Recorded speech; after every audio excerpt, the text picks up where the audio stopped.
Maharashtra bulletin, नई सोच नई दिशा।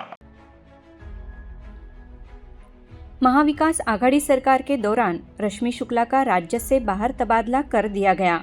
हालांकि जैसे ही महायुति सरकार सत्ता में वापस आई, रश्मि शुक्ला को सीधे पुलिस महानिदेशक के रूप में नियुक्त किया गया। राज्य में विधानसभा चुनाव के दौरान रश्मि शुक्ला निष्पक्ष रूप से काम नहीं करेंगी, इसलिए विपक्ष की मांग थी कि उन्हें पुलिस महानिदेशक पद से हटाया जाए। चुनाव आयोग ने इस मांग को स्वीकार करते हुए रश्मि शुक्ला को पुलिस महानिदेशक पद से हटाने का आदेश दिया है।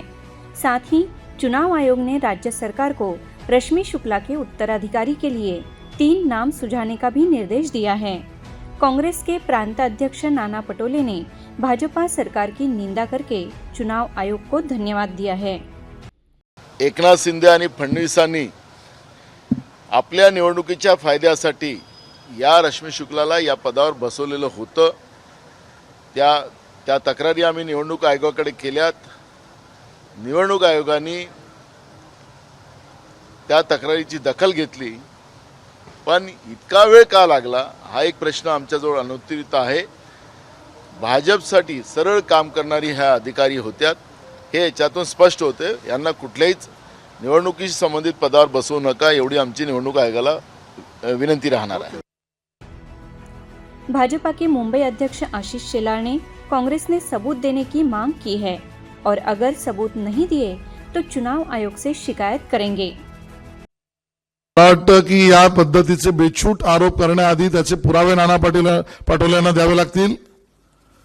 किंबहुना हा आरोप जर त्यांनी केला असेल आणि त्याचे पुरावे नसतील तर आज मी घोषित करतोय की नाना पटोले यांची तक्रार निवडणूक आयोगाकडे आम्ही करणार। हा भाजपचा बदनामीचा प्रयत्न आहे। रश्मि शुक्ला त्यांची बाजू मांडतील, पण देवेंद्र फडणवीसांचं नाव बिना आरोपाने असं घेतलं असेल आणि त्यांनी पुरावे द्यावे अशी 7 दिवसाची नोटीस आज आम्ही त्यांना पाठवू। अन्यथा नाना पटोले यांच्यावर निवडणूक आयोगाकडे बेछूट बिना पुरावे बदनामी करणं आणि आरोप करणं या बाबतीत निवडणूक आयोगाने कारवाई करावी ही मागणी आम्ही करू। राज्य में फोन टैपिंग के मामले में रश्मि शुक्ला का नाम चर्चा में था। महाविकास आघाड़ी सरकार के दौरान फोन टैपिंग मामले की जांच की गई थी। इस मामले में रश्मि शुक्ला पर आरोप लगा था, उनसे भी पूछताछ की गई। उन पर मंत्रियों और नेताओं के फोन टैप करने का आरोप लगा था। रश्मि शुक्ला राज्य की खुफिया एजेंसी की प्रमुख थी। उस वक्त उन पर संजय राउत, नाना पटोले, तत्कालीन बीजेपी नेता एकनाथ खड़से और महाविकास आघाड़ी के अहम नेताओं के फोन टैप करने का आरोप लगा था।